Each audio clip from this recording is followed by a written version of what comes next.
अस्सलाम वालेकुम नाज़रीन, प्रोग्राम स्पेशल टॉक में आवां मेज़बान फयाज़ कुरैशी। नाज़रीन, मुल्क में तकरारी कैनालुनि वारो मामलो बहस हेठि आहे ऐं सिंध सॼी सरापा एहतिजाज आहे। वकील, डॉक्टर, शहरी, हर क़िस्म जो फ़र्द जेको रोडनि ते बाहि एहतिजाज करे रहियो आहे। हुकूमत तोड़े मुख़ालिफ़ पार्टियूं एहतिजाज जो रस्तो इख़्तियार करे तकरारी कैनालुनि जी मुखालफ़त करे रहियूं आहिनि ऐं ख़ासि तौर ते सिंधु जे पाणीअ ते लॻंदड़ दाड़े जे ख़िलाफ़ शदीद एतिराज़ वारिया पिया था वञनि।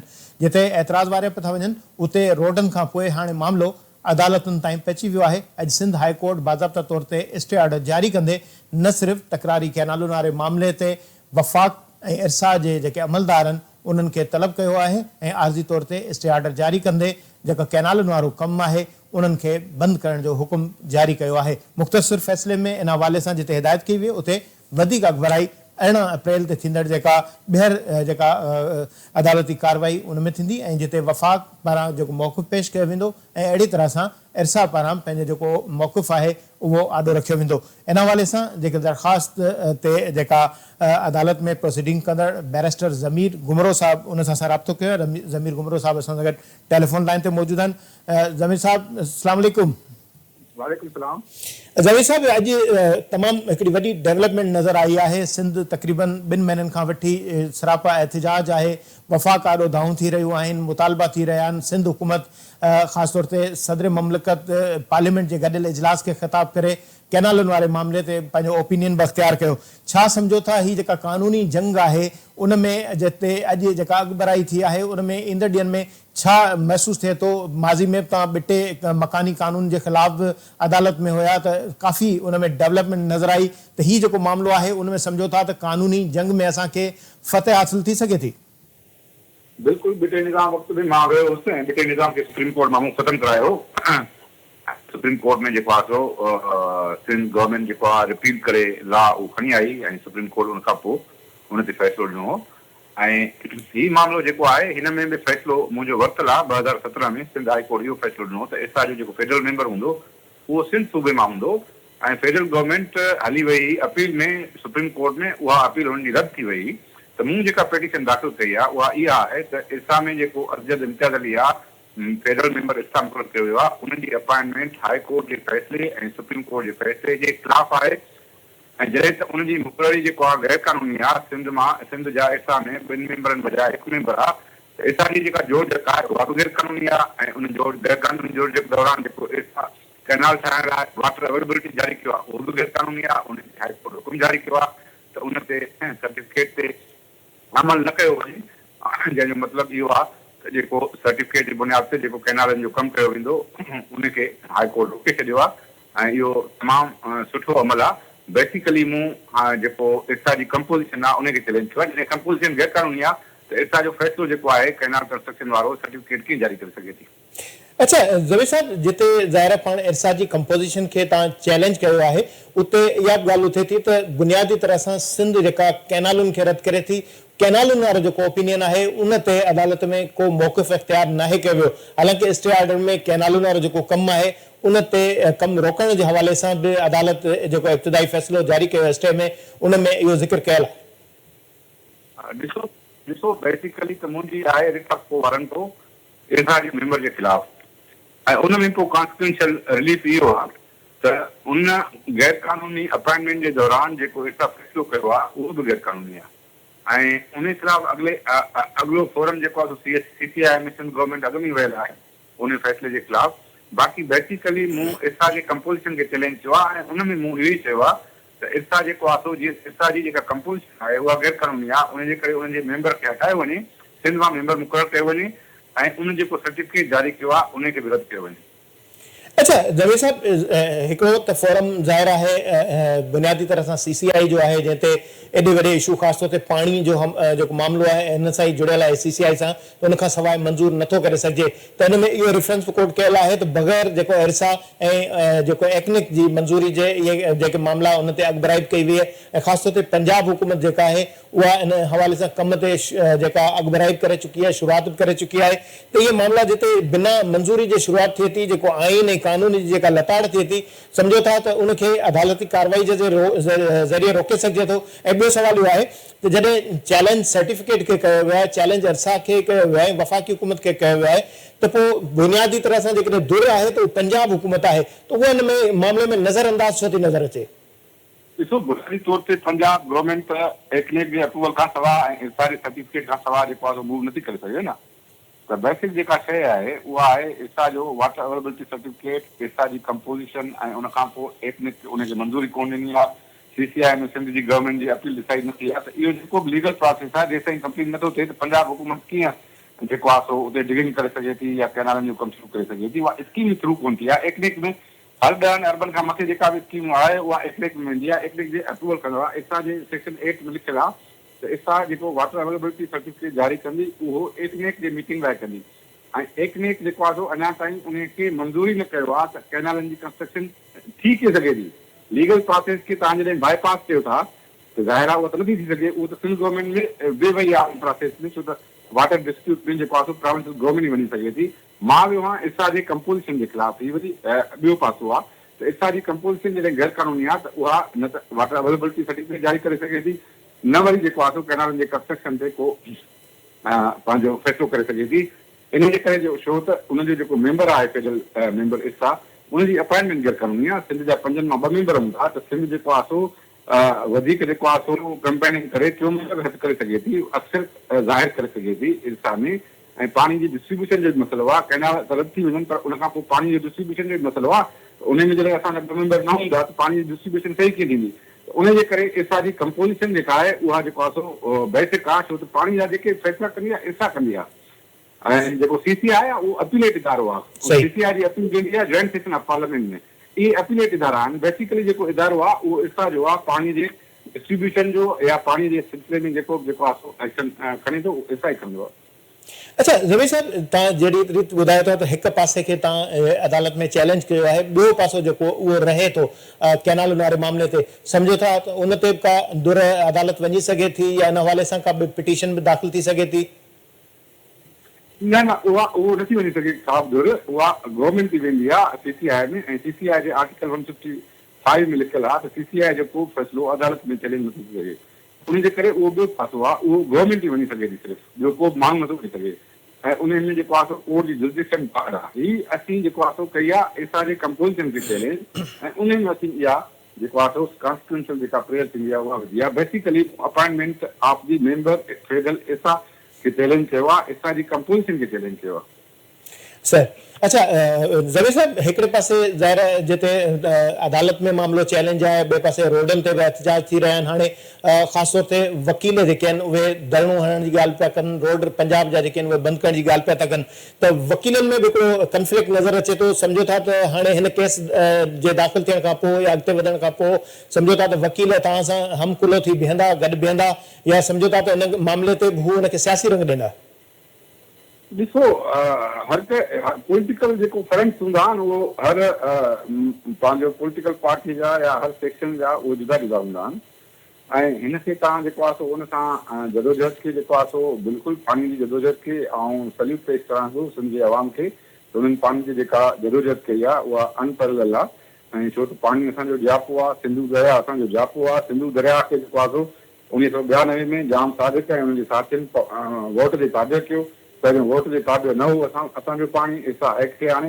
लिहाज़ा उन में जेका कंपोज़िशन आहे उन ते अॻ में ई फ़ैसिलो आयो आहे। असां उनजे इम्प्लीमेंटेशन में विया आहियूं, वधीक फ़ैसिले अचण जी ज़रूरत न आहे। अॻ में फ़ैसिलो आहे। अॼु मूं उन ते कंटेम्प्ट एप्लीकेशन दाख़िल कई आहे। वाटर सेक्रेटरी ऐं एस्टेब्लिशमेंट सेक्रेटरी खे सिंध हाई कोर्ट जे ॿी बेंच, कॉन्स्टिट्यूशनल बेंच जेके हेठि करे थो करीम आगा साहब, उन नोटिस जारी कया आहिनि। उनखे पर्सनली घुरायो आहे त तव्हां हिन हाई कोर्ट जे फ़ैसिले ते जेको आहे सो अमल छो न कयो आहे। उहा ॿी एप्लीकेशन आहे मुंहिंजी वरी। त बेसिकली जेको आहे सो ही असांजो फ़ैसिलो आयल आहे, उन ते असीं कोर्ट में विया आहियूं। जॾहिं फ़ैसिलो आयल आहे कोर्ट जो ऐं सुप्रीम कोर्ट में बि इहो फेडरल गवर्नमेंट जी अपील रद्द थी वई आहे। त बेसिकली ही का नई ॻाल्हि कोन्हे का, ही उहा ई ॻाल्हि आहे जेका असीं 2017 में सिंध हाई कोर्ट में फ़ैसिलो वरितो हुओसीं। अच्छा, सिंध हाई कोर्ट में जेको कैनाल्स जे हवाले सां जेको सर्टिफिकेट आहे उन ते स्टे ऑर्डर जारी थियो आहे।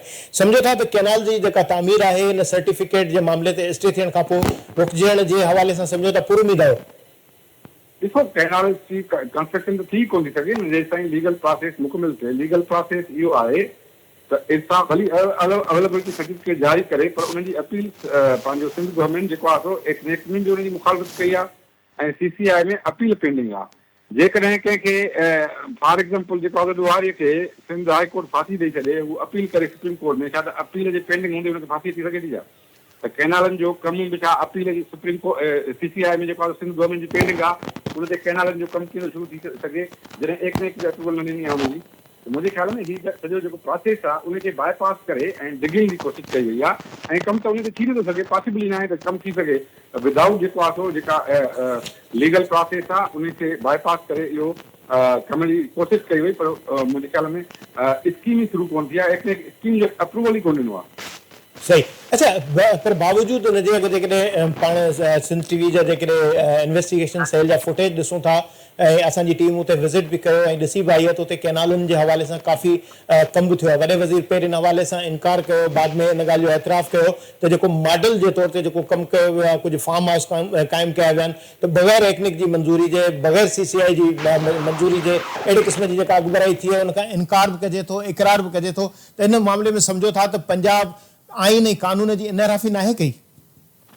ॾिसो जेकॾहिं कमु थियो आहे, जेकॾहिं का डिगिंग जी एक्टिविटी थी आहे, स्कीम जॾहिं थ्रू न आहे थी, एक्नेक उनजो अप्रूवल ई न आहे ॾिनो, त कमु कीअं थी सघे थो? तव्हां जेको आहे पाण सम्झो, जॾहिं हिकिड़ो इदारो आहे जेको स्कीम जी मंज़ूरी ॾिए थो, उन मंज़ूरी कोन ॾिनी आहे, सिंध गवर्नमेंट जी अपील पेंडिंग आहे CCI में, CCI जे फैसले जे ख़िलाफ़ ग्रैंड सेशन में पार्लियामेंट में वञी सघे थो, त इहे सभु जॾहिं मरहला तइ कोन थिया आहिनि त पंजाब गवर्नमेंट कमु कीअं करे सघे थी? उहो गैर क़ानूनी आहे मुकमल तौर ते जेकॾहिं उन्हनि कयो वियो आहे। सही। अच्छा, 2010 में जेका तव्हांजी सिंध हाई कोर्ट में जेका दरख़्वास्त हुई जंहिं ते तव्हांजी दरख़्वास्त ते अदालत 2014 में सॉरी जेको हुकुम कयो हो उन में जंहिंमें अब्बास लगारी साहब जो जेको नालो तजवीज़ कयल हो त उनखे मुक़ररु कयो वञे, जेका इरसा ख़िलाफ़ वर्ज़ी कई, नाराफ़ी कई, ॿीहर सिंध हुकूमत ताज़ो ज़हीर हैदर शाह जी मुक़रर जे हवाले सां ख़त लिखियो त उहा बि मुक़ररु ई नाहे थी। सम्झो था त अदालत इन हवाले सां हुकुम ॾेई सघे थी त हाणे जेको सिंध जो पारां जेको वफ़ाक़ जो जेको नुमाइंदो आहे उहो मुक़ररु थियणु खपे ऐं सिंध जेको नालो ॾिए थी या ज़हीर हैदर शाह जो जहिड़ी तरह सां जाम ख़ान शोरो साहब अॼु पंहिंजे स्टेटमेंट में बि ज़िक्र कयो आहे त उहो मुक़ररु थी सघे थो। विफ़ाक़ खे हिन ऑर्डर खां पोइ फौरी तौर ते सिंध जो मेंबर मुक़ररु करणु घुरिजे। जेको सिंध गवर्नमेंट जेको आहे रिकमेंड कयो आहे उनखे ॿियो जेको आहे सो रस्तो ई कोन्हे को, उन कानून ते अमल करणु घुरिजे। विफ़ाक़ी गवर्नमेंट जेकॾहिं अमल नथी करे त इहो माना कोर्ट जे ऑर्डर खे डिफाए थी करे, माना हू कानून ऐं आइन खे कोन था मञनि ऐं उन्हनि जे ख़िलाफ़ मूं कंटेम्प्ट जी एप्लीकेशन बि दाख़िल कई आहे ऐं विफ़ाक़ खे हिन इफ़्ती ऑर्डर खां पोइ फौरी तौर ते मेंबर इरसा असजद इम्तियाज़ अली खे हटाइणु घुरिजे। सही। अच्छा, 2014 जी जेका दरख़्वास्त हुई उन मूजिबि जेको जेका वफ़ाक़ी हुकूमत खे इरसा में सिंध जो जेको नुमाइंदो मुक़ररु करणु खपंदो, बावजूदि हुनजे अदालती हुकुम जे इनहराफ़ी कई हुई। लॻभॻि 10-11 साल गुज़री चुका आहिनि पर वफ़ाक़ी हुकूमत आइन ऐं कानून जी मुसलसिल इनहराफ़ी कई आहे। अॻिते सम्झो था त उहो इन जेको अदालती हुकुम खे आइन या काग़ज़ जो टुकड़ो सम्झी रद्द नथी करे सघे? कीअं रद्द कंदी अदालत?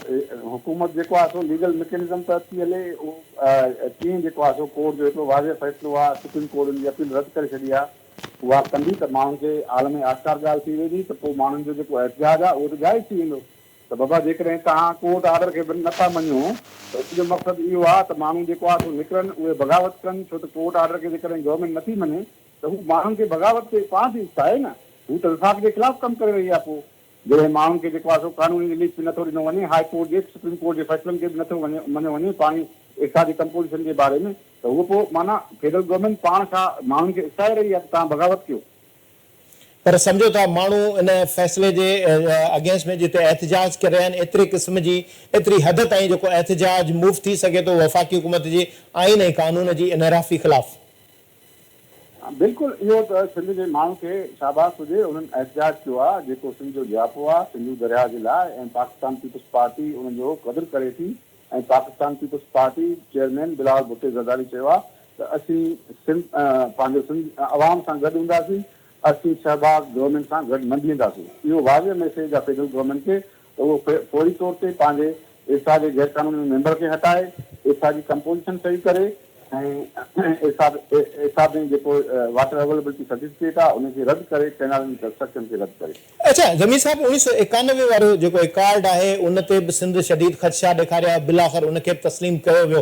हालांकि 91 वारो जेको रिकॉर्ड आहे उन में बदतरीन ज़्यादतियूं कयूं वियूं सिंध सां ऐं केतिरनि बल्कि ॾहाके खां वधीक साल गुज़री चुका आहिनि सिंध खे मुसलसिल पाणी न पियो मिले। त 91 वारो जेको रिकॉर्ड आहे उन ते अमल न पियो थिए त इन हवाले सां का कानूनी चाराजोई कई वेंदी त सिंध सां जेका ज़्यादती कई वई आहे अरबे रुपयनि जो बल्कि खरबे रुपयनि जो सिंध खे ज़रई तौर ते नुक़सान ॾिनो वियो आहे पाणी नाहे ॾिनो वियो। ॾिसो उन ठाह ते जेको आहे कंहिं सही कई जाम साबित सही कई मुज़फ़र अली शाह सही कई ऐं उन खां पोइ आलम बलोच 3 ॼणनि जी सही आहिनि ऐं उहो चइनी सूबनि जेको आहे सही कयो चइनी सूबनि खां सही करायो वियो ऐं ज़ाहिर आहे त हाणे चइनी सूबनि खे विहारणु तमामु ॾुखियो अमल आहे उन्हनि जे लाइ पॉलिटिकल जेको आहे कोशिशि करणी पवंदी इनिशिएटिव करणो पवंदो। उन ठाह में सिंध जो पाणी 60% मां वञी 42% ते बीहारियूं ऐं उन खां पोइ जेको आहे वोट जो हक़ बि जेको सिंध खे पंजाब जे बराबरि हूंदो हो उहो बि जेको आहे 4 वोट ॿियनि खे ॾिनऊं हिकिड़ो वोट सिंध खे ॾिनऊं। हाणे सिंध जो अधु पाणी आहे उनखे हिकिड़ो वोट आहे ऐं बलोचिस्तान जो 3.8% पाणी आहे उनखे हिकिड़ो वोट आहे साॻियो ई वोट आहे। फेडरल गवर्नमेंट जो पाणी में हिसो न आहे उन्हनि जो बि मेंबर कयो वियो जेको बाद में जेको आहे इहो चयो वियो त इहो मेंबर असां सिंध मां मुक़ररु कंदासीं छो त सिंध खे जेको आहे प्रोपोर्शनेट हवाले सां उहा नुमाइंदगी हासिलु न आहे। त मुंहिंजे ख़्याल में इहो जेको जिन पाणी जो ठाह कयो पाकिस्तान पीपुल्स पार्टी उनजी सख़्तु मुखालफ़त कई जंहिं इसा एक्ट आंदो वियो पाकिस्तान पीपुल्स पार्टी उन में वोटिंग न कई वोट न ॾिनो हो ऐं इहो सिंध जे मफ़ाद में न हो। ज़ाहिर आहे उन लीगल रिजीम खे चेंज करण जे लाइ वधीक इनिशिएटिव घुरिजे ऐं वधीक जेको आहे डिस्कशन घुरिजे डिबेट घुरिजे सॼी सोसाइटी खे गॾु थियणो पवंदो। अच्छा ज़मीर साहब हिकिड़ो सवाल बाक़ी तव्हां खां वठंदुसि हिकिड़ो त जेकॾहिं NRFI जो सिलसिलो जारी रहियो असां माज़ी में ॾिठो आहे कालाबाग डैम जे ख़िलाफ़ बि सिंध असेंबली 2 दफ़ा न 3 दफ़ा जेको ठहराव पास करे चुकी आहे ऐं सवाइ पाकिस्तान जे ठहराव जे बाक़ी ॿियूं जेके बि ठहराव वञनि था उन ते वफ़ाक़ जेको अमल नथो करे गैस जो मसइलो हुजे पाणी जो मसइलो हुजे या बिजली जो मसइलो हुजे या ॿिया मसइला हुजनि NFC वारा मामला हुजनि वफ़ाक़ सिंध असेंबली जा ॿिया जेके ठहराव उन्हनि खे क़बूल करण लाइ तयारु न आहे। 10 सालनि खां जेको अदालती हुकुम उनजी नाराफ़ी थी रही आहे। 1991 वारो जेको रिकॉर्ड आहे उन मूजिबि पाणी नथो ॾिनो इहे समूरा जेके मामला आहिनि आइन ऐं कानून जी नाराफ़ी जे हवाले सां अदालतुनि में गदारी जा केस दाख़िल थियनि था पर जेकॾहिं वफ़ाक़ी हुकूमत में वेठल ज़िम्मेदार अगरि जेकॾहिं अहिड़े क़िस्म जी NRFI कनि त उन्हनि जे ख़िलाफ़ को एक्शन नथो थिए इन जो ज़िम्मेवार छा था सम्झो त केर बि न आहे उन्हनि खां केरु पुछाणो नथो करे सघे।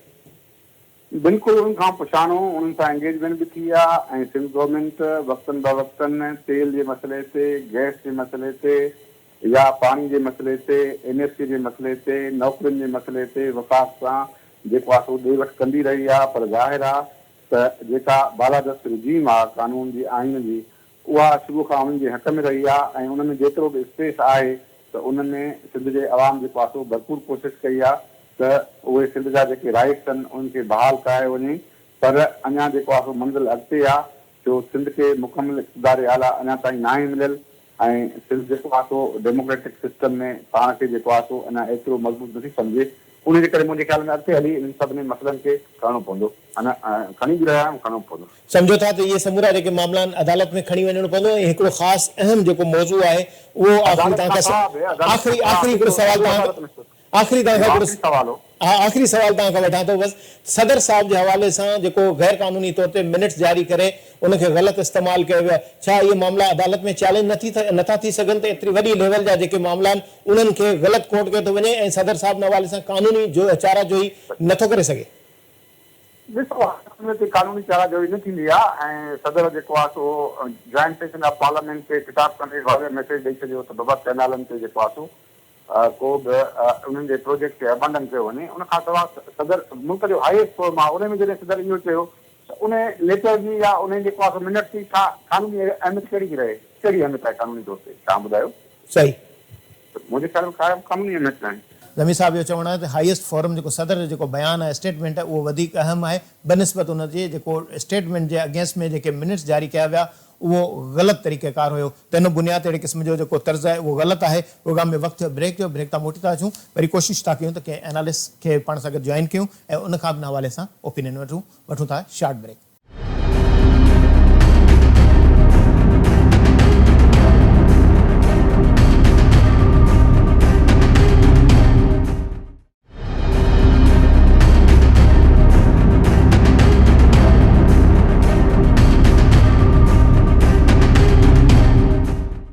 स्पेशल टॉक में ॿीहर भलीकार नाज़रीन तव्हां ज़मीर गुमरो साहब जो मौक़िफ़ ॿुधो। ज़ाहिर आहे अॼु रोडनि दस्तनि खां पोइ असेंबलियुनि खां पोइ नेट मामिलो कैनालुनि वारो तकरारी कैनालुनि वारो मामिलो अदालत पहुची वियो आहे ऐं अदालत में पहुचण खां पोइ पिटिशनर या दरख़्वास्त गुज़ार जे वकील बैरिस्टर ज़मीर गुमरो जो इहो मौक़िफ़ आहे त खेसि यकीन आहे उमेदु आहे त हिन मामले ते जिते अदालत स्टे जारी कयो आहे उते संदसि जेका दरख़्वास्त जंहिंमें बुनियादी प्ली इरसा जी जेका जोड़ जेका हुई उनखे चैलेंज कयो वियो ऐं अहिड़ी तरह सां जेको इरसा में सिंध जो जेको नुमाइंदो मुक़ररु न करण जे हवाले सां जेको मामिलो आहे उन ते सिंध खे फ़तह थींदी ऐं जॾहिं इरसा जी जोड़ जेके ग़लति हुई त ज़ाहिर आहे इहे जेके सर्टिफिकेट जारी करण या फ़ैसिला जेके आहिनि इहे मामला इहे सभु गैर क़ानूनी थींदा ऐं अदालत जे हुकुम ते न सिर्फ़ु इहा जेका सिंध जे मुतालबे ते जेका मुक़ररी आहे उनखां पोइ वधीक मामिलो अॻिते वधी सघे थो। त बुनियादी तरह सां जेका जुज़ ऐं जड़ आहे उहो इरसा जी जेका जोड़ जेका आहे उनखे हुन चैलेंज कयो आहे। असांखे जॉइन कयो टेलीफोन लाइन ते सीनियर सहाफ़ी तजज़ेकार मंज़ूर शेख साहब।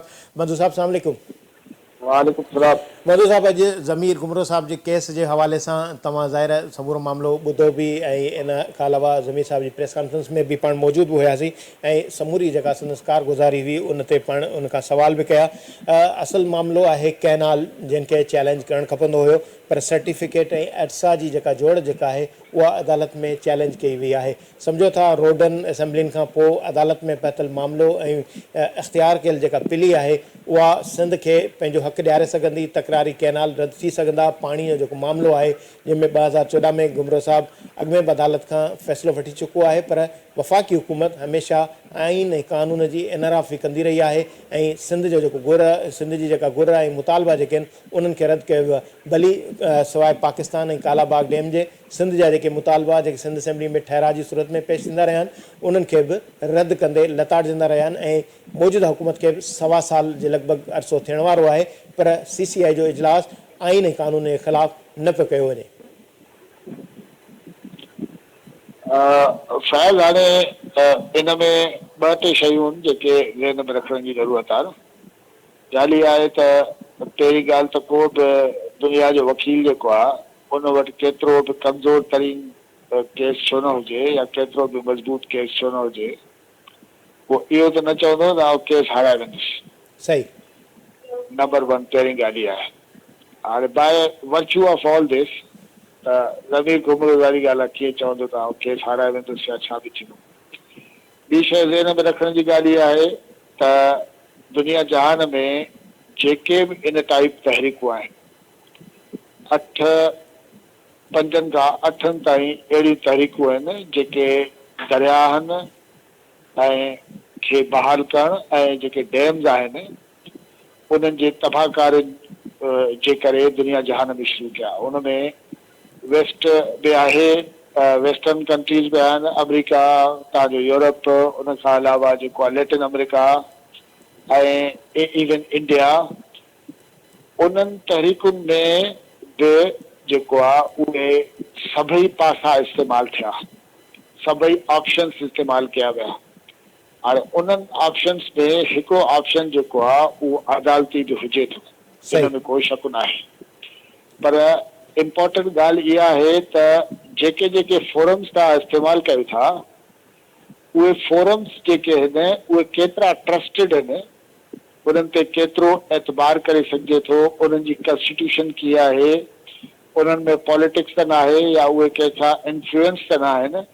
मजबूरी तौर ते उन्हनि इदारनि या फोरमनि जी जेका सिहत आहे उहा बुनियादी किरदारु अदा करे थी, जंहिंजे करे ई माण्हू सोचनि था त बाबा हीअ शइ जेकी आहे उहा सियासी समाजी ऐं ॿियनि फ्रंट्स ते जिदोजहद सां गॾोगॾु अदालती फ्रंट बि इस्तेमालु कजे।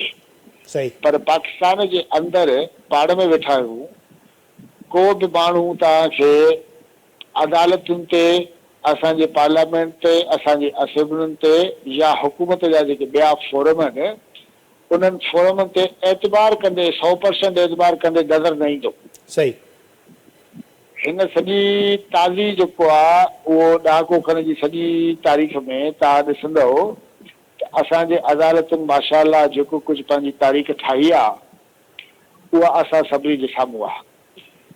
ज़मीर गुमरे समेत ॿिया उहे माण्हू जेके अॼु बि खणी हिन जी हिमायत कनि यानी जुडिशियल फोरम्स जी, उहे पाण जेके आहिनि अलाए सवे हज़ारे आर्टिकल लिखी चुका हूंदा या लिखी चुका आहिनि त अदालतुनि जी कॉन्स्टिट्यूशन कीअं थियल आहे, सही जेका मेरिट आहे उन्हनि जी कीअं लताड़ थी आहे, अदालतुनि में छा थो थिए इहा असां सभिनी खे ख़बर आहे। उहे केतिरियूं ताक़त जे आॾो झुकनि थियूं इहा ॻाल्हि बि पाकिस्तान में लिखियलु कोन्हे। त हाणे हिकिड़े अहिड़े वक़्त ते जंहिं वक़्तु सिंध जे अंदरि हिकिड़ी तहरीक जेका प्योरली पंहिंजे नेचर जे लिहाज़ सां अवामी आहे, सही इन में कंहिं बि क़िस्म जो माण्हू जेको आहे उहो शक नथो करे। इवन ज़मीर घुमे पंहिंजी प्रेस कॉन्फ्रेंस में इन जिदोजहद जी वाखाण कई, तव्हां उते हुयो, बल्कि अॼु प्रोग्राम में भी कई आहे। मुंहिंजी कोशिशि हुई त तव्हांखे बि गॾु वठूं पर राब्तो न पियो थी सघियो। हा, हाणे जॾहिं ज़मीर घुमरो इन तहरीक जी वाखाण करे थो त ज़मीर घुमरे साहब जी जेका पार्टी आहे उन जो लीडर जनाब बिलावल भुट्टो ज़रदारी साहब 4 अप्रैल ते गड़ी खुदा बख्श में छा चए पियो इहो सॼे पाकिस्तान ॿुधो आहे। सही हाणे इन सॼी सूरतहाल में इन हेॾी सारी सक्सेसफुल जिदोजहद जेकी आहे उन मौक़े ते जॾहिं तव्हां अहिड़े फोरमनि ते केस खणी वञो था या का ट्राई कयो था जिन जी क्रेडिबिलिटी पाकिस्तान में कोन्हे त पोइ इन में मंजूर शेख या फयाज़ कुरैशी या ॿिया माण्हू उनजो मतिलबु कहिड़ो बि कढनि पर सॼी सिंध त सम्झे थी न मतिलबु छा आहे। मंजूर साहब हिते वरी हिकिड़ी अहम ॻाल्हि इहा बि ज़ाहिर थिए थी इन में त हीउ जेको मामिलो आहे ज़मीर साहब अॻु में ॿिटे मकानी निज़ाम जे हवाले सां वियो, उते बि ज़ाहिर जेके मुख़ालिफ़ हुया उन्हनि खे हथु खणणो पइजी वियो छाकाणि जो उनजी कानूनी हैसियत जो फ़ैसिलो थियणु वञी रहियो ऐं इहो ज़ाहिर पियो थियो त जेका जेका ॿिटे मकानी निज़ाम जी हामी हुई उन्हनि सम्झो पियो थिए त जेको अदालत उन्हनि जे हक़ में फ़ैसिलो ॾींदी या मुख़ालिफ़त में नथो अची सघे त पहिरियों उन्हनि उन केस ते पंहिंजी प्लीब अख़्तियार कई ऐं बाद में उन्हनि विथड्रा करण जी कोशिशि कई। ज़ाहिर हथु खणण जो मामिलो साम्हूं आयो और ज़ाहिर इहा सिंध जे अवाम जे एहतजाज जी बि हिकिड़ी फतह बि हुई। पर हीउ जेको केस आहे उन में ज़मीर घुमरो साहब पीपल्स पार्टी जो सेनेटर आहे पर पीपल्स पार्टी इन में धुर न आहे, दरख़्वास्त गुज़ार ज़मीदार आहे। मतिलबु हाणे इहो चवण लाइ त ठीकु आहे, सम्झो इहो चवण लाइ त ठीकु आहे पर इहो सुवालु तव्हां पाण ॿुधायो त तव्हांजो पंहिंजो सुवालु ठहे थो। इहो सवाल त तॾहिं त तव्हां खां थो कयां न जेकॾहिं धुर पीपल्स पार्टी न आहे ऐं पीपल्स पार्टी अगरि जेकॾहिं क्लेम करे थी त असां केनालनि जा मुखालिफ़ पीपल्स पार्टी जेकॾहिं धुर न आहे त उहा बगलियूं कीअं थी हाणे पीपल्स पार्टी धुर न आहे इहा ॻाल्हि सही आहे, सही भली तौर ते त पीपल्स पार्टी जाम खान शोरो जी स्टेटमेंट बि तव्हां ॿुधी हूंदी जंहिंमें उन जेको मुतनाज़ जेको तकरारी केनाल आहिनि उनखे सर्टिफिकेट वारे मामले ते फ़ैसिले खे तारीख़ साज़ करार ॾिनो। संदसि चवणो त इरसाब में मेंबर सिंध जो मुक़ररु हुजणु घुरिजे ऐं अॼु साबित थी वियो ऐं ज़हीर हैदर शाह जी जेका मुक़ररी जे हवाले सां ख़त बि लिखियो आहे ऐं उन ते वफ़ाक़ जेको हुकुम ते जेको फ़ैसिले ते नोटिफिकेशन जारी करे ऐं जेको वफ़ाक़ी मेंबर जी जेके सही सां जारी कयल जेको केनाल जो सर्टिफिकेट आहे उनखे रद्द करे मनसूबो जेको उहो ख़तमु करे। त माना हिकिड़े पासे पीपल्स पार्टी ज़मीर साहब जी जेका पिटीशन आहे उन ते क्लेम बि करे थी, ॿिए पासे पाण उन में जेका धुर बि न आहे। ॾिसो न उहे मां तॾहिं चवां थो न की सुवालु जेको आहे उहो करण जे लाइ त सुवालु थी सघे थो पर हिन जो जवाबु त सॼी ॼाण ई ख़बर आहे न। माना पाण ईअं चई सघूं था त इन में मुनाफ़िक़ाना रवैयो आहे। ॾिसो मतिलबु इहो आहे त मतिलबु मूंखे या कंहिंखे बि मिसाल कंहिंजी हरू भरू बि जेको आहे पंहिंजो मीडिया ते वेही जेको आहे कंहिंखे मुनाफ़िक़ या सिंध दुश्मन या फलाण ठीक बटीक इहो चवणु मुनासिबु रवैयो कोन्हे जेको असां न कंदा आहियूं। ठीकु आहे, सही असांजो बीइंग अ जर्नलिस्ट कमु इहो आहे त जेको असांखे इंडिपेंडेंटली आज़ादु नमूने सां बिल्कुलु दुरुस्त ॻाल्हि आहे असांखे सम्झ में अचे थो उहा ॻाल्हि असां आवाम जे साम्हूं रखूं था। ठीकु आहे, ॿी ॻाल्हि इम्पोर्टेंट ॾिसो हिकिड़ी शइ इम्पोर्टेंट आहे, ॻाल्हि इहा आहे त ज़मीर माज़ी में वियो हो, हर माण्हूअ जी पंहिंजी तारीख़ हुजे थी, हर को माण्हुनि जा पंहिंजा अमल जेके आहिनि उहे तारीख़ में किथे न किथे रिकॉर्ड थी था वञनि न। सही मिसाल जेकॾहिं मुख़्तलिफ़ मामलनि ते सॼी सिंध जे अंदरि जेका तहरीक हले थी उन तहरीकुनि में तमामु वॾी कंसल्टेशन हूंदी आहे। हिते बि ॾाढी ॻाल्हि आहे त सिंध जूं मुख़्तलिफ़ पार्टियूं मुख़्तलिफ़ जेके धुरियूं आहिनि उहो कंहिं न कंहिं नमूने सां किथे जेको आहे उहो ऑर्गेनाइज़ नमूने सां किथे डिसऑर्गेनाइज़ नमूने सां हिक ॿिए सां कंसल्टेशन में हुजनि थियूं न। सही त हाणे जेकॾहिं मिसाल तौर ते तव्हांखे इहो फॉरम इस्तेमालु करिणो आहे त इहो हीअ त स्टे आहे न, ॾिस पाण बि वेठो हाणे हिन में तव्हां रुगो सिंपल हरूभरू वरी कानूनदान थियण जी ज़रूरत कोन्हे न। सही आरजी फ़ैसिलो आहे। हिकु त आरजी आज़ादी का स्टेक आहे। ॿी ॻाल्हि इहा आहे त लेट सपोज त जेकॾहिं फेडरल जे हुन ते नाले ते सीट ते जेकॾहिं सिंध जो नुमाइंदो बि हुजे हा, सही, पर असां जे अंदरि जेका सियासत थिए थी, हींअर बलूचिस्तान केपी ऐं पंजाब गॾिजी था वञनि चङो। हींअर हिकु 4 जे जेको आहे पंहिंजो हुन सां थियो, 4 माण्हू होॾे हुया, हिकु सिंध वारो हुयो अकेलो। हा, हुन सूरताल में 2 सिंध वारा हुजनि हा ऐं 3 हिमायत में हुजनि हा। ठीकु आहे। ॿी ॻाल्हि इम्पोर्टेंट इहा आहे त छा इहा शइ इम्पोर्टेंट कोन्हे त सिंध सरकार चवे थी, सॼी सिंध चए थी CCI घुरायो। CCI जो फ़ैसिलो जेको आहे उन ही सॼो मामिलो CCI में ॻाल्हि ॿोल थींदी न। ठीकु आहे। हर साल खण खां यको साल सवा खां तव्हां पाण चओ था त हुन इजलास ई न थियो आहे, इहो अनकॉन्स्टिट्यूशनल आहे। माना हुकुमरान जेको आइन जो कसम खणनि था, उहे आइन ऐं कानून जी इनराफ़ी था कनि। कंदा न सारी ॻाल्हि CCI जो इजलास वग़ैरह कोन थो घुराए चङो। हिकिड़ी ॻाल्हि आहे। ॿी शइ जेका न उहा ध्यान में रखण वारी आहे, उहा इहा आहे त हिते त CCI में वञी इहो जेको सॼो जेको रिवर इंडस खे जेको जंहिं नमूने सां हिननि जेको आहे उहो सफ़ा ज़ख़्मी करे जी कोशिशि कई आहे न, उन ते त वॾे पैमाने ते ॻाल्हि ॿोल थियणु घुरिजे न। इहा पीपुल्स पार्टी न कंदी, सरकार में वेही त ॿियो केरु कंदो? सही, चङो। ऐं पीपुल्स पार्टी चवे त न ज़मीर घुमरो, ठीकु आहे, ज़मीर घुमरो जेको आहे उहो इंडिविजुअली उनजी ॻाल्हि खे पाण इहो थोरी देरि लाइ मञे बि वठूं त बाबा इहा वरी सक्सेस आहे, ठीकु आहे, सही। त पोइ पीपुल्स पार्टी छा कंदी? इहो सॼो ज़मीर घुमरो कंदो छा? सही, या ॿियो को माण्हू कंदो? त हिकिड़ो कंक्लूड कयूं त ही ज़ाहिर आहे हिकिड़े पासे सॼो इहो इशू आहे, ॿिए पासे रोड रस्ता एहतजाज असेंबली ते जेको ठहिरा, इन खां पोइ हाणे जॾहिं कानूनी रस्तो इख़्तियार थियो आहे त सम्झो था त ठापुर ईंदी, को कैनालुनि वारे मामले ते को उमेदु आहे त सिंध खे जेको सिंधो ते जेको दाड़ो लॻे थो उन खां बचाव मिलंदो। जॾहिं ज़मीर घुमरो साहिबु ॿिटे निज़ाम जे ख़िलाफ़ अदालत में वियो त ठाकुर आई पीपुल्स पार्टीअ खे आख़िर पंहिंजो जेको ब्लेंडर पीपुल्स पार्टी हुन वक़्तु कयो उहो पीपुल्स पार्टी जो ब्लेंडर हुयो न। सही, पर 91 जो ठाह में 91 जो ठाह जेकॾहिं पाण जाइज़ो वठूं उन वक़्तु पीपुल्स पार्टी न हुई, जाम साहब हुयो, उन वक़्तु बि अहिड़ी पैरेलल टाइप जी हुकूमत हुई, 1% जेको चीफ मिनिस्टर हुयो। त अहिड़ा जेके माण्हू जेके जिन पार्टियुनि सां जेके वाबस्ता या हिमायत सां इक़्तिदार में अचनि था उहे बि त अहिड़ा क़िस्म जा फ़ैसिला कनि था न। ॾिसो ॻाल्हि असल में छा आहे त का बि हुकूमत अचे थी न, उहे हिकिड़ियूं हुकूमतूं चवनि थियूं त असां जेको आहे पंहिंजो नुमाइंदा हुकूमतूं आहिनि, ॿियूं चवनि थियूं त न इहे माइनॉरिटी। भला सिंध में रुगो पीपुल्स पार्टी जी हुकूमत नुमाइंदा आहिनि, छाकाणि त इलेक्शनूं त उहे ई थियूं थियनि। सही, माज़ीअ में असांजा हुकुमरान हिकिड़नि खे खटाईंदा हुआ, पीपुल्स पार्टी सां दिलि कोन हुयो न। ॿुधो, हाणे पीपुल्स पार्टी सां दिलि अथनि त पीपुल्स पार्टी खे खटाइनि था। सही, सिंध जो माण्हू जेको आहे उहो रियल डेमोक्रेटिक हवाले सां सिंध में तव्हां हिकिड़ी रीज़नेबली फेयर इलेक्शन त करायो न, तव्हांखे ख़बर पइजी वञे त पीपुल्स पार्टी पॉपुलर आहे या केरु पॉपुलर आहे। पैसे खां सवाइ जेको आहे उहो न पीपुल्स पार्टी खटी थी सघे, न GT वारा खटी था सघनि, न ॿियो को खटी थो सघे। पैसे ऐं पावर जो जेको आहे उहो सॼो जेको आहे इंटरप्ले आहे, जंहिंजे करे तव्हांजे साम्हूं नतीजा रहनि। हींअर लास्ट इलेक्शन में छा थियो तव्हांखे बि ख़बर आहे, असांखे बि ख़बर आहे।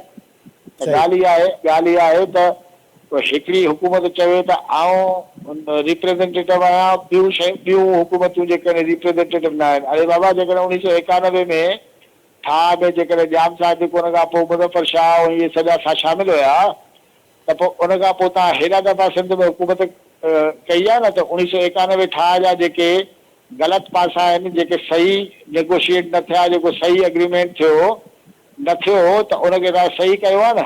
18वीं तरमीम में बि इहे शयूं शामिल थी सघियूं पिए जॾहिं उहा आइन में तव्हां हेॾियूं सारियूं वॾियूं तरमीमूं करे सघो था। तव्हां जेको आहे नालो चवां वेठे जेको आहे उहो अलाए केतिरा जेके आहिनि उहे कानून ऐं आइन जे में तरमीमूं तव्हां असेंबली में वेही करे था वञो जॾहिं तव्हांखे दॿ पए थी त।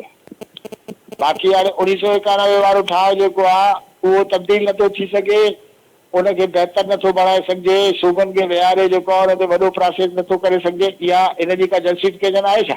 सही, का जस्टिफिकेशन कोन्हे। सही प्रोग्राम जो वक़्तु जेको आहे उहो हाणे मुख़्तसिर आहे। मंजूर साहब आख़िरी इहो क्वेश्चन जेको उहे ॿीहर दोहरायां थो त जेकॾहिं अदालती जेकॾहिं मामिलो उन में बि जेकॾहिं सिंध खे नाकामी थी त पोइ सम्झो था त या कामयाबी थी त सम्झो था त इहो मामिलो हल थींदो, या सम्झो था त सिंध नाकाम थींदी या कानूनी रस्तो नाकाम थींदो? त सिंध कॾहिं बि नाकाम न थींदी, इहा शइ तव्हां ज़हन में रखी छॾियो। सही। सिंधु खे मारणु तव्हां सम्झो था दुनिया जी सभ खां वॾी ऐं सभ खां जेको आहे उहो पुराणी तहज़ीब आहे सिंधु। ठीकु आहे। ॿी ॻाल्हि इम्पोर्टेंट इहा आहे त कॾहिं कॾहिं वक़्ती तौर ते मुख़्तलिफ़ तारीख़ुनि में सेटबैक्स बि ईंदा आहिनि। सही। सेटबैक जो अचणु मतिलबु इहो न आहे त जेको आहे उहो सिंधु कामयाबु थींदी या न थींदी। सिंध छो न कामयाबु थींदी? ॻाल्हि इहा आहे त जेकॾहिं पीपल्स पार्टी इहा रवैयो रखियो त तव्हां मुंहिंजी ॻाल्हि यादि रखियो ऐं तव्हांखे मां यादि ॾियारींदुमि त सॼी पीपल्स पार्टी जेकी आहे उहा नो मोर कैनाल ते बीठी हूंदी। सही। सही। पोइ जेके पंहिंजे इक़्तिदार जे लाइ जेको आहे अखियूं बंदि करे ऐं पोइ अलाए छा छा था चवनि, सॼी सिंध में वेठा जेको आहे न हा था चवनि न था चवनि। हलो सही। तारीख़ बि आहे, को इंसाफ़ बि आहे, को मकाफ़ात अमल बि आहे की न कोन आहे। सही। सिंध छो नाकाम थींदी? सही। हलो सिंध नाकाम थिए हा त सिंध माज़ीअ में अरगून तुर्खान उहो अलाए के मुग़ल जेके आहिनि उहे सभई सिंध खे नाकाम करे तबाह करे छॾींदा। सिंध छो नाकाम थींदी? सही। ठीकु आहे, वॾी महिरबानी मंजूर शेख साहब। ज़ाहिर आहे असां सभु सिंधवासी बतौर सहाफ़ी अणदुरियो हिकिड़ो ओपिनियन रखण जी कोशिशि था कयूं, पर कोशिशि इहा हूंदी आहे त अहिड़ा सुवाल उथारियूं जेके घटि में घटि माण्हुनि जे ज़हननि मां निकिरनि था त उनजो जवाबु हुजणु घुरिजे, ऐं असां पंहिंजी ऑब्ज़र्वेशन जे तहत ई सवाल कयूं था ऐं जवाब ॾियूं था। यकीनन सिंध खे हमेशह अरगोननि तुर्खाननि खां वठी जेके हलाऊं थियूं आहिनि नाकामी थी आहे, त यकीनन सिंध जे पाणी ते थींदड़ जेको हलां आहे उहो बि यकीनन नाकाम थींदो। ऐं उमेदु आहे रोड रस्ता हुजनि, असेंबलियूं हुजनि, ऐवान इक़्तिदार हुजे या अदालतूं हुजनि, सिंध खे यकीनन कामयाबी थींदी। ऐं कैनालुनि वारो जेको मामिलो आहे सिंध में ज़ाहिर जेको एॾी वॾी हिकिड़ी परेशानी वारी सूरत हाल आहे उनजो ख़ात्मो ईंदो ऐं सिंध जो पाणी जेको आहे उनजी यकीनन बका थींदी। प्रोग्राम जे वक़्तु पुॼाणी त पतो इजाज़त ॾींदा। अल्लाह भाई।